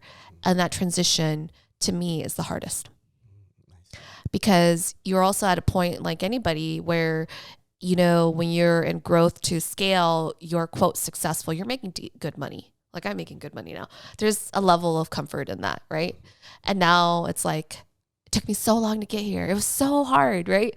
And now, in order for me to get to the next level, you know, I got to pivot again. Like, do I really want that? Do I want it that bad enough, right? So I think that the starting a business, honestly, is the easiest part. It's really when you're getting to about multiple 6 figures and you're trying to get to your first $500,000 maybe. that you start to feel truly that hardship, because at that point you start to now have people that are counting on you to pay them. And to me, I think it's one thing for you to shoulder the responsibility of just you, but to shoulder the responsibility of a team, it's a very different mindset. And to me, that's the hardest part, honestly.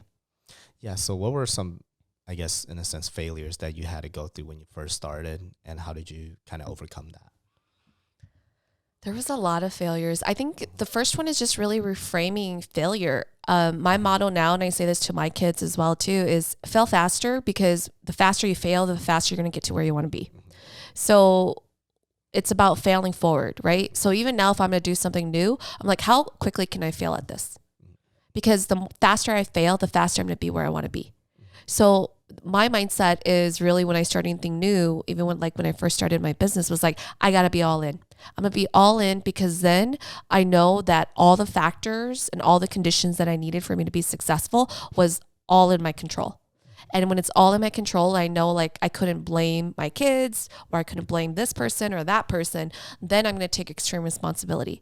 And so whatever happens, happens. And so the faster I fail, the faster I learn, the faster I pivot, the faster I get to where I want to be. And so that was probably the biggest thing, is just reframing that. The second one, I think, when it came to starting my business, is networking. Understanding that, are you networking to make entrepreneur friends to get support through this journey? Or are you networking to get leads and sales in your business? Two very different things. And you got to be very clear with why you're networking. For me, I didn't honestly know the difference when I first started. And I realized looking back that I was networking to make friends, and that's never effective. The third thing that I learned is that you have to know what you want and be brave enough to communicate that. Ask. I think a lot of people go into networking or partnerships or collaborations thinking, well, let's just support each other, but they're not really clear on what they want. And a lot of times people break up in business or have negative collaborations or partnerships. It's because they were never really clear about what they wanted. They weren't really sure, and they just hoped that that partnership or that collaboration would just somehow give them, and once they got there, they'll know what they wanted, right? But I think that just makes it very tricky, because it just puts people, I think, at a disadvantage in terms of relationships. Do you think money has an issue, not an issue, but a play into it too, in terms of, I want to just be a part of this collaboration because I'm getting paid for it, rather than, oh, I want something bigger out of it, like a relationship with this partnership, or to network and grow? What do you mean? When you first start out, or what do you mean? Yeah. So when you first start out, because so an example is for me, I've worked with Hennepin County or Ramsey County. And so the idea was originally, oh, I'm getting paid a lot of money to do this collaboration or partnership for their campaign. Yeah. And that was kind of just my main goal, is oh, I just need the funds, because I could use that to also fund other endeavors that I go into. Sure. Rather than, oh, I'm trying to aim at building a relationship with this organization in terms to potentially build our relationship and lead to more opportunities in the future. Mm-hmm. And so I guess what I'm asking here is can you still go into it just looking for the money rather than looking for the opportunities that come with it, and still have it be helpful to your absolutely career path? Absolutely. Even with what you just described, you were at least clear with what you wanted out of it. Mm-hmm. You said it, you wanted to make sure you had income coming in so that you could focus on other endeavors, and you were very clear with that, right? But if you were oh, this sounds good, the money would be nice, but let me just do this, and I think it's going to give me more business. And you're just hoping and praying that it's going to lead to more leads or new sales opportunities with really no clear expectation or outcome or game plan. You might have been really disappointed, right? But you went in with really clear intentions, what you wanted and what you wanted out of it. And I don't think there's anything wrong when you're first starting, where you're just doing what you got to do to get by. You take on, like you said, a whole bunch of different clients to do just videography, because you're trying to figure out who your ideal client is and you're just trying to get paid. There's nothing wrong with that. I think the mindset you still want to have though is I'm going to get paid, but it's still coming from a place of service, right? You just maybe don't know exactly what you want to niche down on yet. And I don't think there's anything wrong with that. I mean, when I, was still consulting, I was still working for, corporations. I still had side jobs. Even now I have my coaching program. I'm still doing quote, like consulting businesses to like bring in additional income. If it feels good and it's aligned enough capacity and they're willing to hire me, why would I decline? I wouldn't. Right. Yeah. And so I think the ability to do that, I think is what makes you really powerful as an entrepreneur, is that you actually can monetize literally anything and everything. And I think when you have that empowerment in you that you can create cash or sales just like that, it makes you feel pretty damn good, I think. Yeah, I agree. It does definitely make you feel good about it. So how important do you think having a niche is when you're trying to get into a career path? I think it is really important to have a focus. Niche, depending on how you define it, a lot of marketers define it as being very clear about like your demographics, where they hang out online, etc., all of that. But I really think of it as a very clear focus of where you want to focus on. Like when I coach my clients, because we are high ticket, I often say your ideal client, that you can solve a lot of problems for them. But I want you to focus only on your premium problem to solve that they're going to pay you premium dollars for. Yeah. And so having a niche and then having a very specific ideal client that you're targeting is really important because it allows you to be consistent in your messaging, your marketing over and over and over again. I think a lot of times when people are, quote, multi-passionate and they are doing multiple niches or multiple business, what no one tells them, and I'm very upfront with this, is people are like cheering you on, but they don't really know what the heck you do.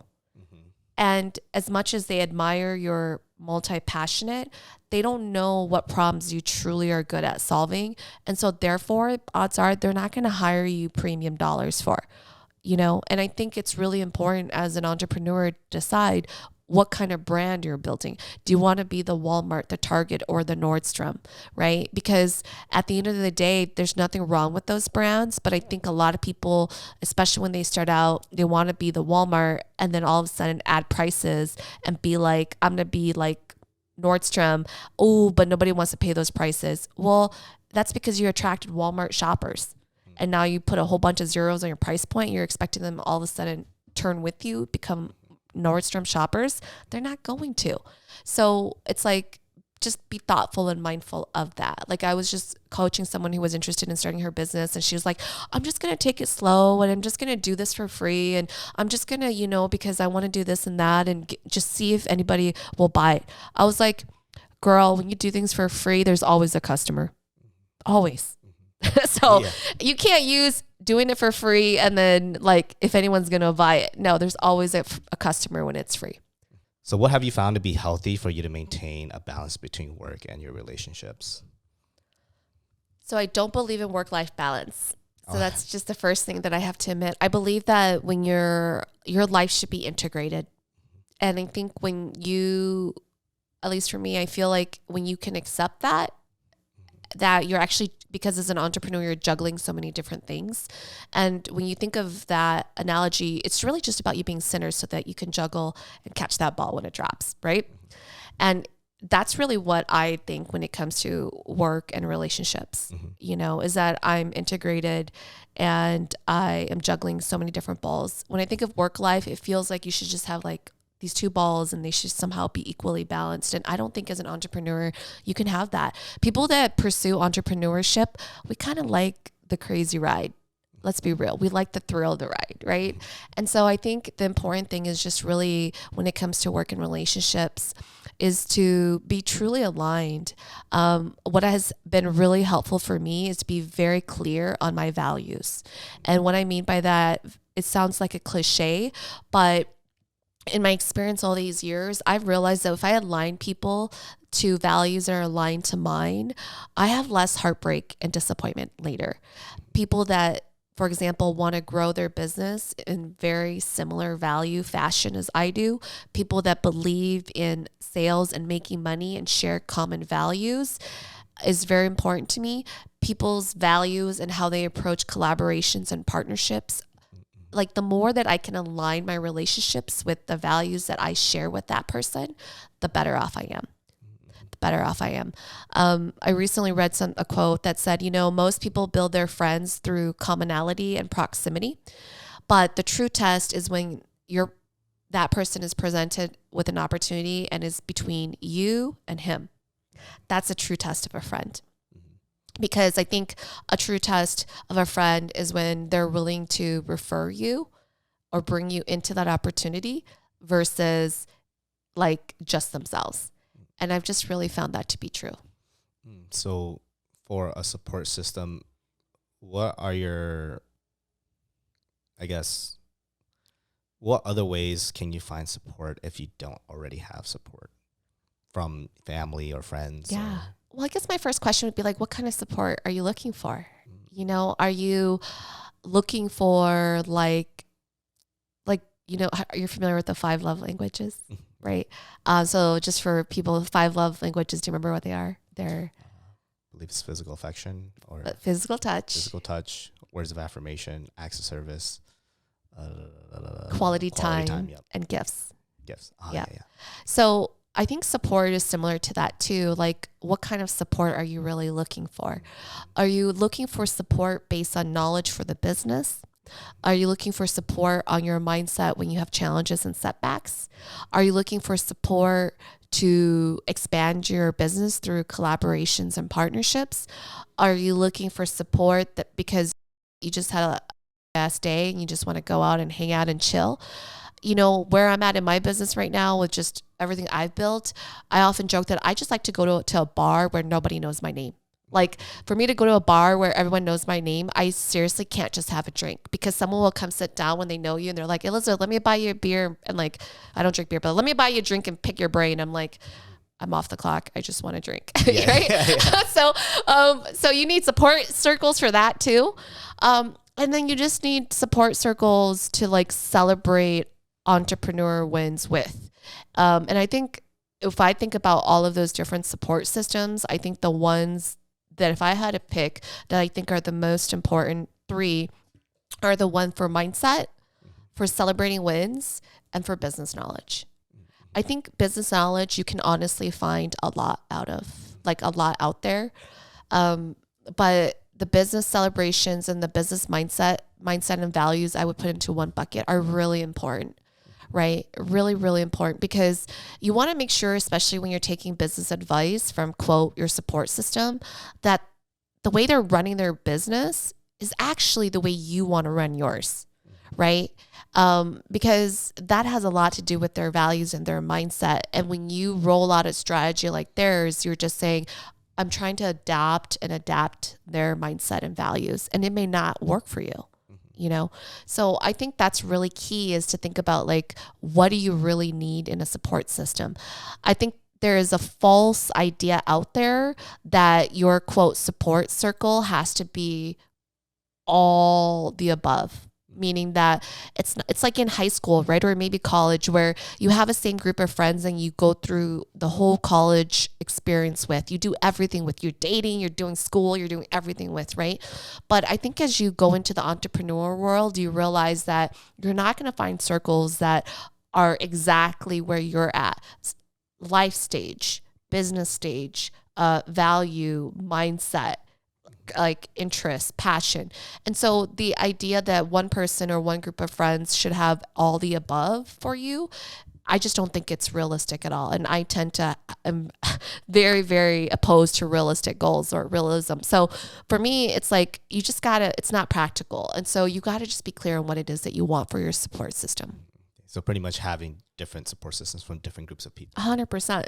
100%. I feel like that is something that's important to know, especially for people who want to get into the business entrepreneurship world, because we're so used to just sticking around one group of friends and expecting all the support to come from just that one group. 100%. And we find in ourselves that it leads to disappointment, right? Then it's like, oh man, my friends aren't as supportive when I'm doing this or that.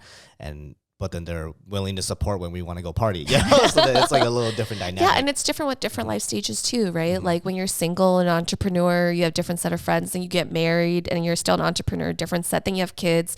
For me, like even now, like I was married, now I'm divorced. All of a sudden, my entrepreneur circles have shifted. You know, my kids are now teenagers. They need me less. I am a lot freer now, right? I still got, you know, maybe like 4 or 5 more years until they're 18, both of them. But my entrepreneur circles have had to shift, you know?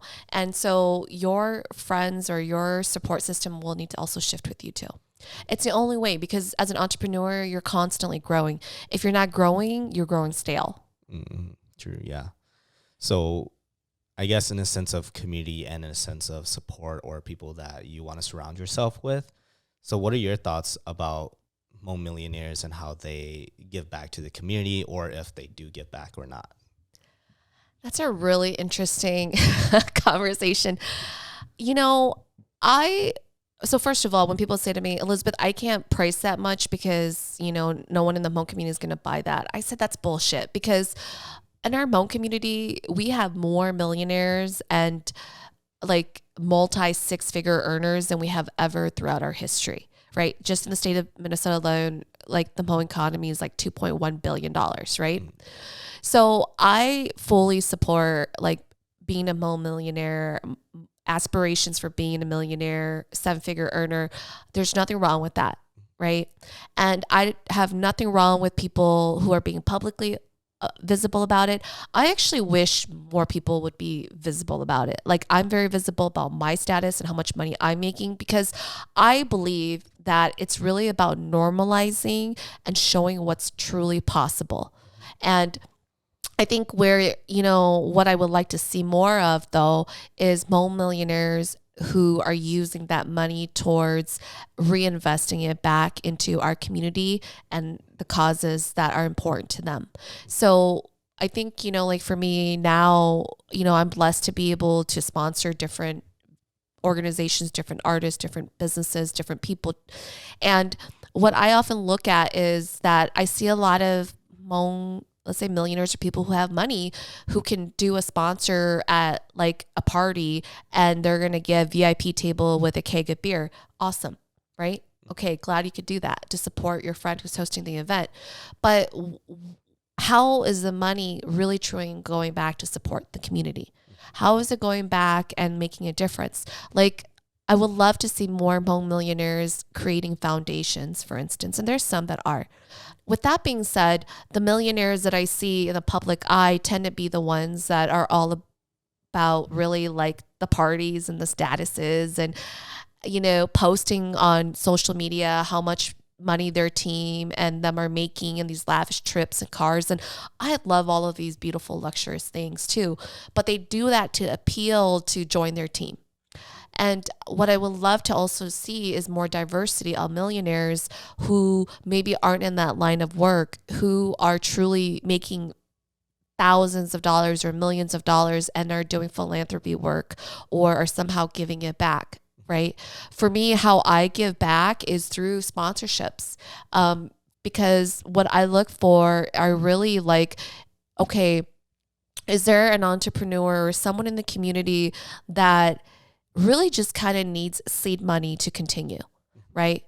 And we'll have to do this for a different conversation, but I have 5 P's of sponsorships that I look at. I've taught this before. I look at passion. Like, are they passionate about what they do? I look at their purpose. Do they have a purpose? Would they still be doing this work even beyond that?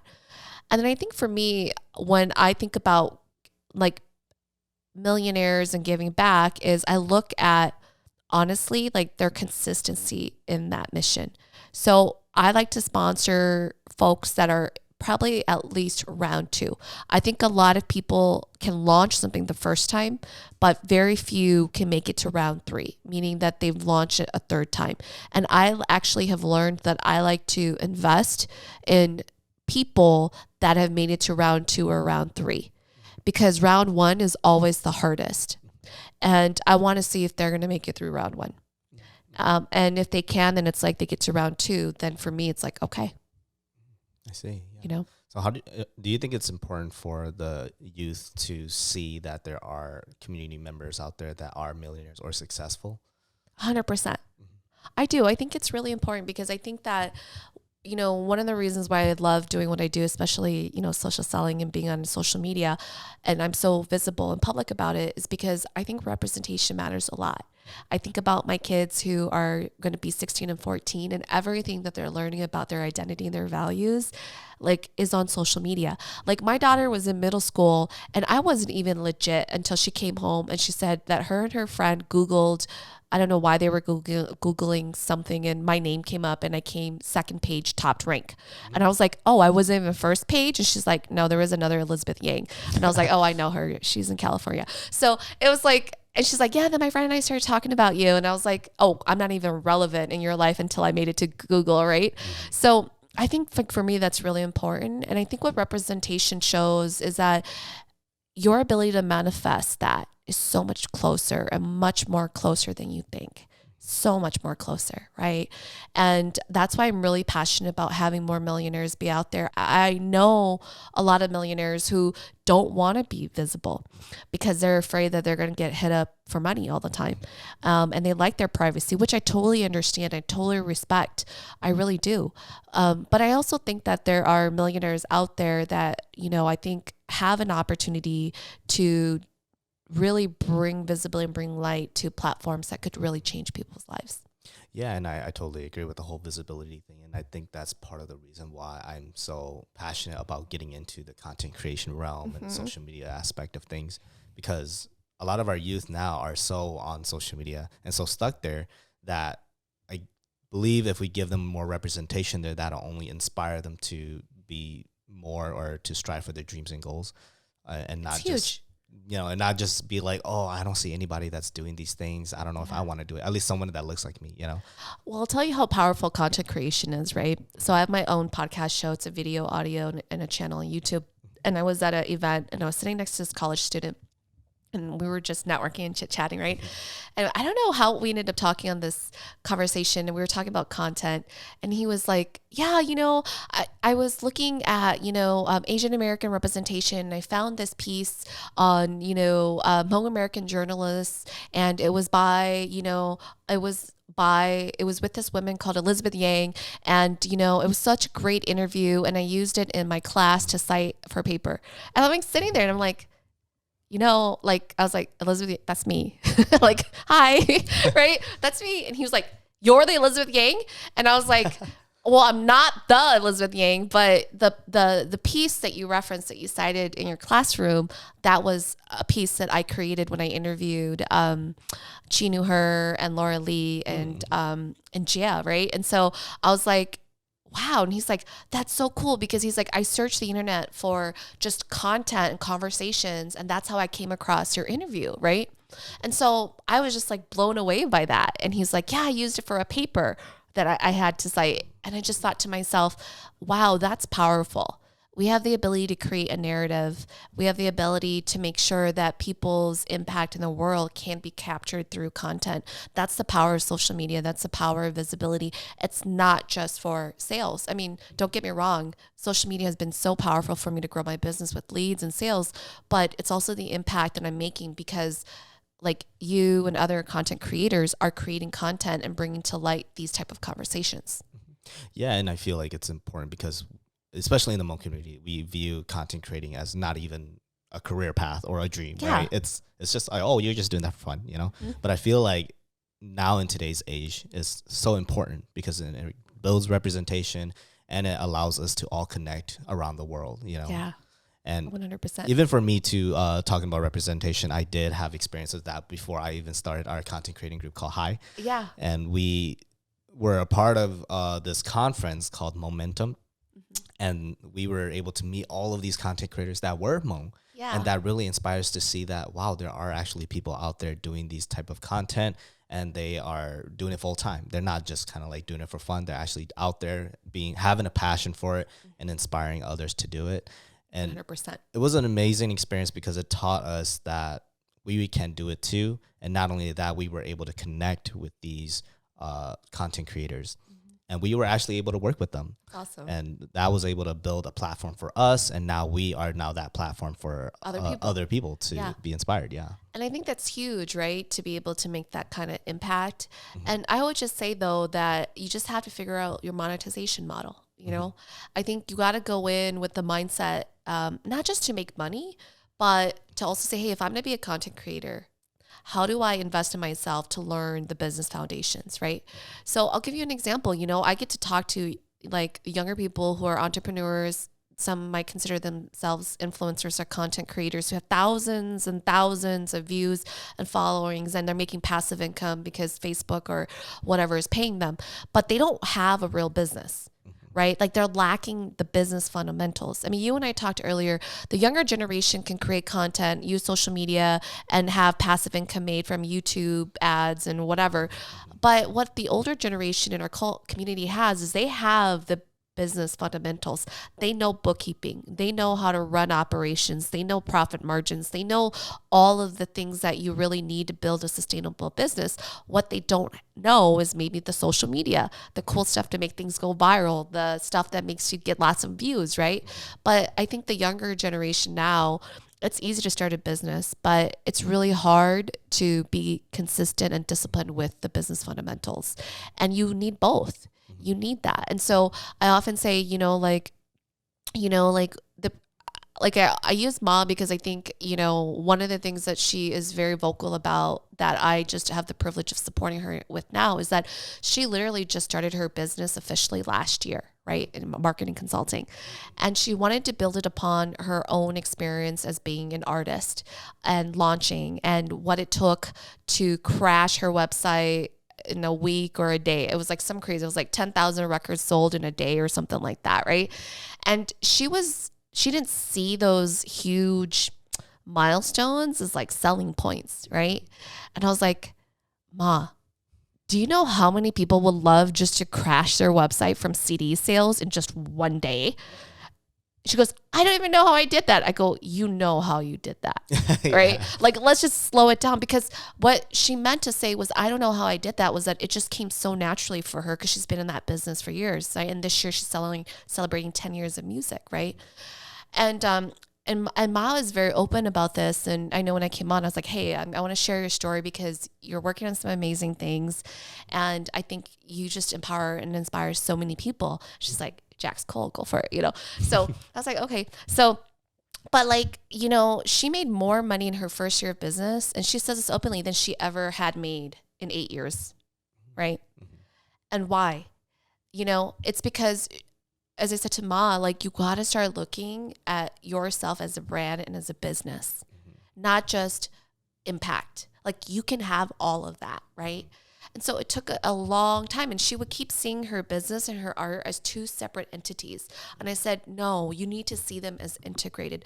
The more that we look at everything we do in our life as separate compartments, the harder we're making it for ourselves, because we shift gears. So if you're a videographer and you see yourself doing video over here, and then you do photos and you're like, it's over here. And then, I don't know, you love to sing and you see it as over here. And you just see these as multiple hobbies or passions that have nothing to do with each other.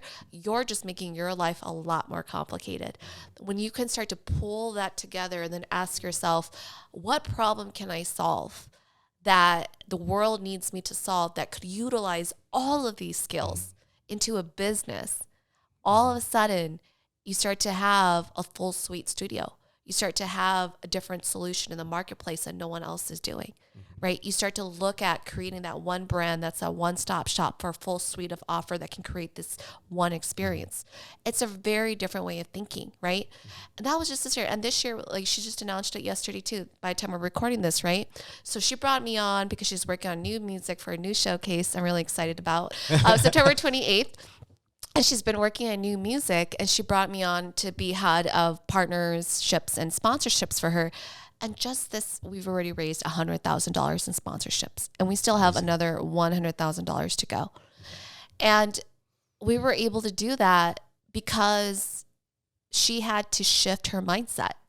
She had to integrate artistry and her business as one. And what I mean by that is that she's not making money off of her artistry or vice versa. It's the fact that her passion in her business that she's bringing into the marketplace, which is Empower Your Voice Media, and her as an artist in the community for the last 10 years, those two identities, she integrated and merged them. Right? And when you start to see yourself as this integrated version of yourself and your identity, your self-worth goes up. And amazing things happen when your self-worth goes up. You feel more confident. You show up in the world in an amazing place.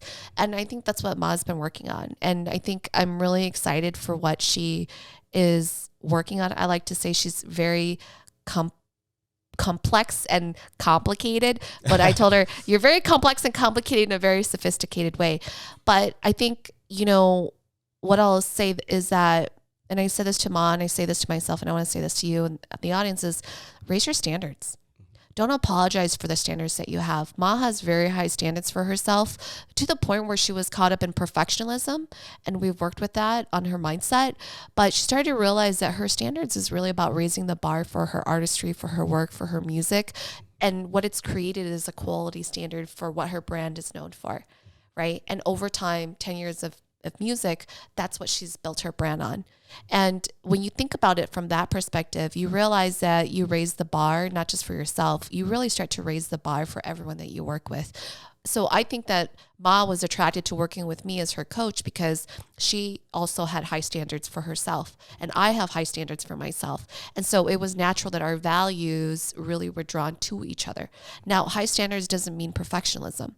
I'm far from perfect, but one thing you'll know about me is I have high standards for myself and I expect it from others, right? And I'm the first one to say, you know what? I could have done that better. Let me try that again, right? And it's not about perfectionism. It's about like raising my standards, because when I raised the standards for myself, that's really when you raise the standard for your self-worth. You realize the stuff that you have been tolerating that you should not be tolerating anymore. And it starts to set really clear boundaries. And, part of me have always wanted to start a record label because I'm like, I know how to do all of these things, from like marketing to social media presence to, filming and photography. And I understand the music side of things too, not just being an artist, but also being a producer as well, because I dabble in that area as well. Mm-hmm. And so part of me has wanted to open a record label, seeing that we don't have much of that in the Hmong community. Well, you know why it's hard for Hmong artists to be financially sustainable in record companies, right? Mm-hmm. The challenge is because they don't have distribution, right? Like you think about mainstream, right? Like record companies need a distribution network of music. That's why you have your traditional radio. Now you have Spotify. Now you have all of these music streaming platforms and services, right? In our Hmong community, we don't have any of that. We have YouTube, which is free, which there's no distribution or network that is monetizing on that based on advertisement. I mean, the radio network in mainstream, they make money off of ads that are played at radio stations. Like if you were listening to the radio station, or like Spotify, they make money on ads. TV, they make money on ads, right? The reason why it's hard for record companies or Hmong artists to truly be successful in the Hmong community is because we don't have a distribution network. We don't have a way for people to say, I'm going to air my music on this platform, a platform that has a large audience, and a large audience that watches this platform consistently enough that businesses are willing to buy ads for on this platform, right? So that artists can actually be successful. So you have a lot of demand for, let's say, Hmong music, and you have Hmong artists who are giving the supply, but you have no distribution network, right? So I don't think that a record label is a bad thing. I think it's great. I just would challenge you and many others to say, how can you create a distribution network instead? Mm-hmm. Because all of those talents can be also, transferred to creating a distribution network. And a distribution network is about creating great content and building an audience, Yeah, and sometimes I wonder too if other artists are considering that side of things of distribution. Like even Mavu, I wondered if she has thought about distribution and how to capitalize on that. Yeah, too. I can't speak for her for that, but what I would say is like just the years of me being in business doing I do, there is no original idea. Like every idea I've heard of probably more than 3 times. And people are always like, Elizabeth, I don't know if I should tell anyone my idea. And I'm like, you should tell people about your idea. Well, what if someone steals it? I'm like, the problem is not that people are going to steal your idea. The problem is, are they going to follow through with execution? That's the difference. You can talk to a lot of people with your ideas, but very few people will actually execute on it, right? So I'm sure a lot of people have thought of this idea and they kind of started first year, 2 years, probably was very rough and it probably just didn't happen, right? So I think people think it's always the hard part is this getting started part, but I think it's actually the sustaining it to grow part that's the hardest. Yeah, I totally agree too. It is the starting is definitely the easier part. It's how do you stay consistent and sustain it? That is the hard part. The consistency of putting in the reps, time in, time out. That's the hard part. Yeah, and so with that knowledge of consistency, what is something that you know now that you wish you knew before that could have helped you? Consistency. Yeah. I mean, like even when I'm coaching my clients now, I'm like, I don't care if there's nobody like on your live stream, you got to put in the reps. So I say that a lot, put in the reps. What do you mean, Elizabeth? I'm like, you have to practice the skill set. You have to practice the mindset.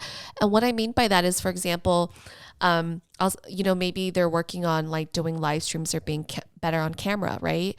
And they're like, well, I don't want to be on camera because I don't have tons of followers. I only have 10 or 100. It doesn't matter. Just practice, right? Just practice the reps. Because if you can get really good at converting 10 people and one of those people are going to book a call with you, right? Then you can be in front of 1,000 people and 100 of those people are going to book a call with you, right? But here's what I know to be true. If you are invisible, you get 0 sales. No one knows about you. So I would rather have you put in the reps of being in front of 5 people or 10 people and hope and pray that, like with my coaching and your practice, that you're going to at least have one person book a call with you, than for you to be like, you need to wait to build an audience to 1,000 people before you can get in front of them. Because at the end of the day, it's your reps. Things don't get easier. You just get better. And that's what you got to remember. And I think that's the second thing I would say is the consistency is what wins the race. It's not the smartest idea. It's not the brightest. It's consistency. And 2, it doesn't get easier. You get better. And that's why you need the consistency, because it's the reps that you put in that is going to make or break you. And I think people know that entrepreneurship is hard. I just don't think that they realize how hard it is. And it's just a mind is what it is, Yeah, it really and is. then you're the one creating your own like shit in your head. That's really what it comes down to. And so that's a third thing that I would say is that your mindset drives 100% of your success. And so if you feel like you don't know how to do something and you've learned it, and then all of a sudden you're still not implementing it, it's a mindset problem. It's a mindset problem, because knowledge gap might have been the initial problem, but you read about it, you watched a video on it, and then now if you find yourself saying, I need to learn a little bit more about it. Okay, you spend another hour. It's been an hour turned into a week into months. At some point, you just got to tell yourself, you know what? It's not that I don't know how. It's the fact that I'm not doing it because there's something in my mind that is a limiting belief, and I need to figure out what that is. And pretty much to try to get through that. Yeah, work through it. To get to where you want to be. And so with that, do you have any advice for people that are wanting to get into this world of entrepreneurship and being self-employed, other than being consistent? Master sales. Like, I think it's really important for you to have an expertise. I think that's helpful. But with every expertise, you also have to learn how to sell. You do. Because I often say that sales is one of the number one wealth building skills, because if you can't sell yourself on yourself, how do you sell someone else on you? Right? And if you can't believe in yourself enough based on what your passion is or your expertise is, how can you, if you can't even sell yourself on you, how do you sell to another person to say yes to you? You can't. So master sales, master how to sell yourself on you. right? And what I mean by that is you're literally writing a list and you're like, why would Jack buy Jack? Right? And write that list of how amazing Jack is, what his services and differentiation are, why I would pay Jack that price point. Like write that whole entire list down, right? And notice how you feel as you're writing it down. Are you excited? Are you like, damn, he's awesome, I want to hire him right now? Or are you like, ooh, that's not true. That doesn't feel good. No, I don't know. Maybe. Like, are you questioning yourself? Because if you're questioning yourself, then you still have a lot of mindset and honestly self-worth issues to work through, right? But at the end of the day, you still have to sell you and you. So master your sales. A lot of people think content creation and marketing is sales, but it's not. It's not. And I guess the other advice I would give is that the difference between marketing and sales, the simplest way that I can educate you on the difference is that marketing is about attracting people. And how it shows up on social media is through engagement, right? Sales is about commitment. You're asking for people to commit their time and or their dollars. And what that looks like is really conversations. Sales is about conversations, right? Engagement can lead to conversations, but if you don't know how to turn engagements into conversations where someone is willing to book some time with you to talk to you, then you haven't yet mastered the difference between marketing and sales. Since we were talking about coaching, what's the difference between having a coach and a mentor? I love this question because I think that especially in the Hmong community, we really don't know the difference. And I like to think of it like this, right?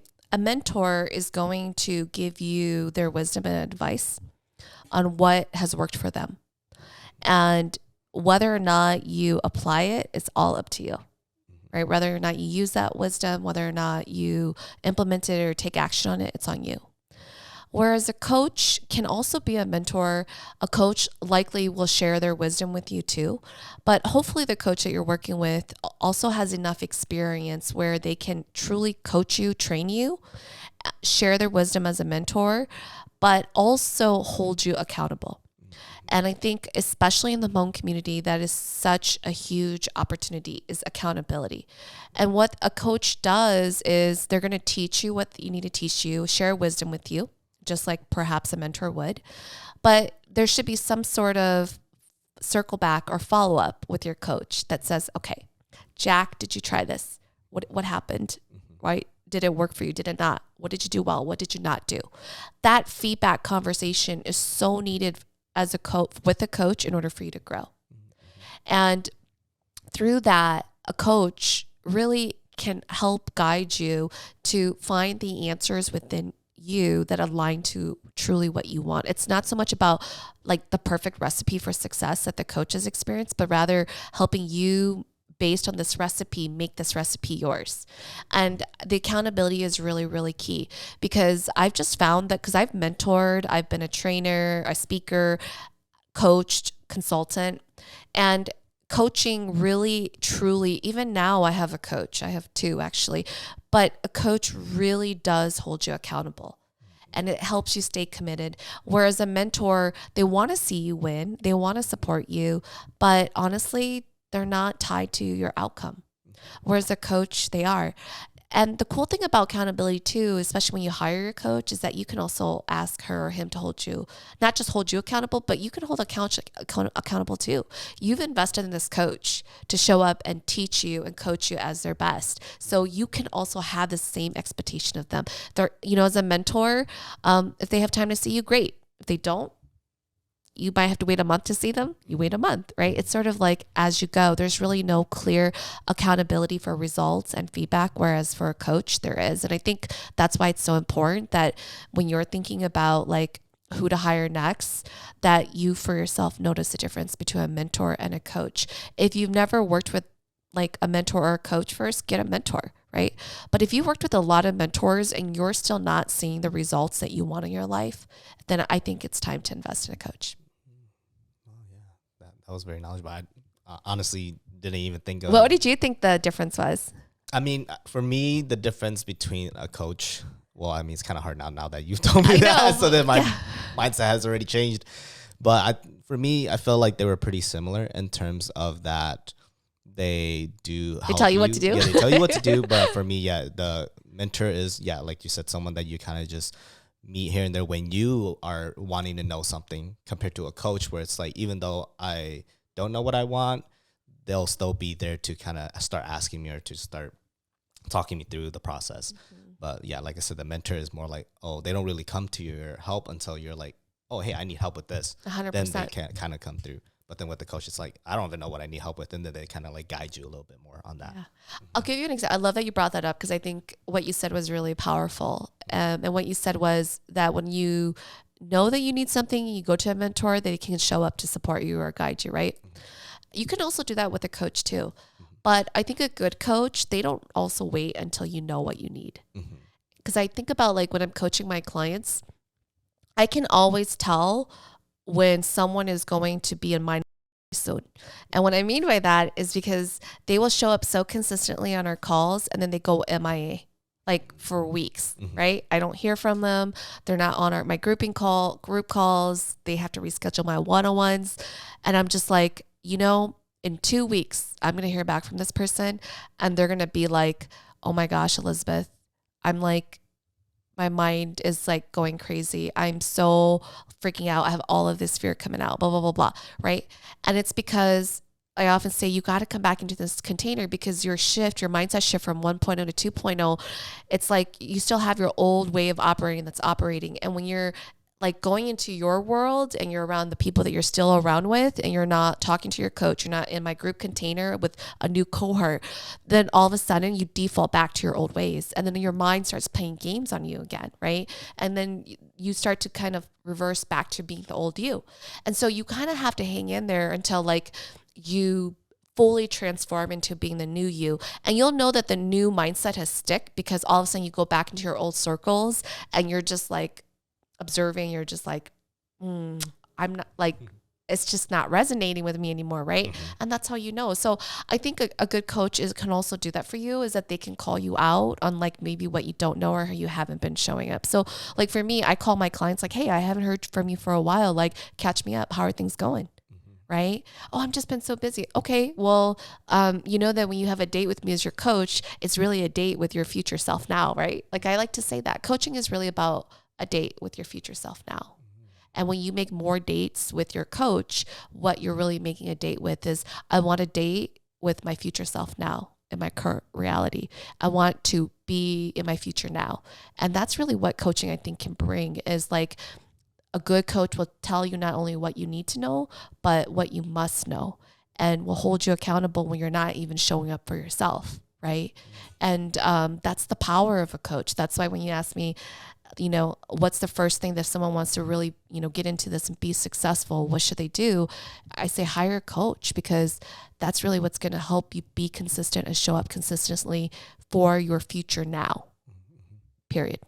Yeah, I never thought about it like that, because I've been so used to just learning everything on my own and like taking the initiative to find out what I need to know, rather than having someone guide me in that sense. And the thing is, like, sometimes it's not about your competency or that you're not smart enough or you can't figure things out. You can figure out a lot of things by yourself. It's just more of like the synchronization or the order of like, how do you put all that information together so that it's most effective for you, right? It's like, I'll give you an example. It's like working out, right? Like everyone knows what they need to do to lose weight. Everyone. It's what you eat and it's your movement and your strength training, right? I was in the gym by myself, like doing reps, all this, working with a trainer for probably a good year, barely saw any results. I finally said, you know what, this isn't working for me. So I hired a trainer. They swear that 30 minutes twice a week, I would start seeing results. I was like skeptical. I'm like, I hear you gotta spend like 3 hours in the gym, an hour each time, like doing strength training. I kid you not. I showed up, they figured out the whole routine, 30 minutes, boom. Probably just a month later, I noticed such a huge impact with my muscles, right? And so that's just like what I realized a coach does, is they know the right sequence, not information, the right order, the right sequence, just the perfect way, height, everything, that whole recipe just for you that's personalized to you, that you just show up and do the reps and you're going to start to get the results you want. And you do the reps enough until it becomes like second nature, like a second habit for you. And I think that's why I'm so passionate about coaching, not just working with me or just like any coach at all, you know, is that the power of coaching can truly transform people's lives. Yeah, I could definitely see that, because when I think about just kind of like what you said, working Yeah. out, and even coaches in general, they kind of find your, like, straight down to the fine details of like who you are and what you need at this moment to strive to be your best self, compared to a mentor where they're kind of just not trying to dive more into you in detail, while a coach is trying to get to know you on a deeper level. Yeah, 100%. And I think that when I think about, especially in our Hmong community, with a lot of businesses that are team-based, like real estate or life insurance or financial, where I think when most people think of mentorship and businesses, they tend to think of those team-based businesses. And there's nothing wrong with that, right? And think, well, why do I need to hire? When I first started in this business, people were like, why do I need to hire you when I can get a free mentor, right? And it's like, I tell people, you get mentors like that. They're committed in you growing in that industry, life insurance or whatever it is. If you get a really good mentor, they're truly invested in your growth. But I've also heard horror stories of bad mentors, right? Where you go into life insurance and then they coach you, they milk all of your network for all of the policies possible, and then they leave you dry. I mean, I've heard those stories, right? And so I think we just have to be really cautious and thoughtful, and not saying don't trust people, but really cautious and thoughtful about like, what is it that you really want when it comes to your dream of your business? And who are the people that you're going to invest in to really help you get there? And not all mentors are created equal, just like not all coaches or not all relationships are. But the more clear you can be on what you want from your dream, then I think the more you realize that, wow, I am my safest bet. I got to invest in me. Because if I don't invest in me, it's like me not putting that air mask on me. How do I help others, right? I think about myself. I think about what Ma is doing. It's like, I'm here today to help, be able to support someone like Ma.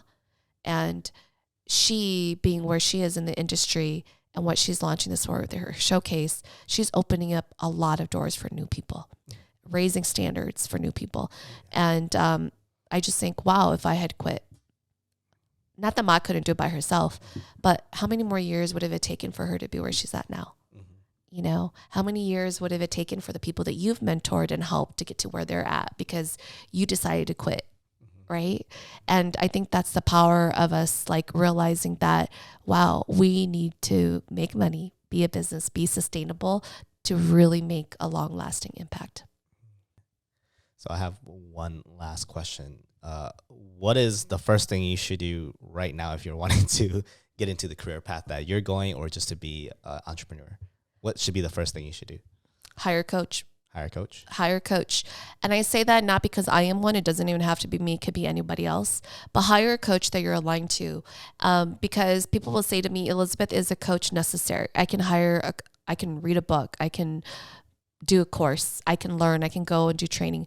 I can get a free mentor at nonprofit organizations. But when you hire a coach, you send a signal to your mind, which is, I'm worth it. I'm investing in myself. I'm all in, right? 2, when you find the right coach that you want to hire, you have accountability. Accountability. You can't bullshit your way out of this. You've just hired a coach to help you with your business. You got to show up. You got to put other things in your life on hold to make this business dream of yours happen. And you got to execute on whatever it is that you and the coach is working on. And in that execution, you're going to find mindset issues you need to work on. You're going to find skill gaps you need to now learn how to do, right? And hopefully you have a good coach who's going to give you feedback. If you're really serious about it, a business coach is going to save you so much time and wasted energy and effort. And people will say, well, Elizabeth, I don't have money. Go save money. Go save money and hire a business coach. Heck, if you can save money and go back to school and take out school loans to go, do 4 years of college, you can probably take out a loan or put it on a credit card and work with a coach for a year, right? But hire a coach. If you want to get there faster, you hire a coach, the best of the best. Thank you so much, Elizabeth. I feel like I've learned so much, even for myself too, in terms of mindset and just the different approaches that I could take today too. Yeah. So, Well, thanks for having me on. This was a fun conversation. yeah, and I hope everybody that's watching or listening onto this podcast can hopefully find some motivation and inspiration to go chase their dreams and also dive into whatever endeavors they want to. Absolutely. This was a great conversation. Thanks for having me. Awesome. Well, thank you guys for coming to our podcast for Cool Convos Podcast. And again, this is Elizabeth Yang. You can check out her social media platforms in the description and all the other links leading to her and what she does in her businesses. And so thank you guys.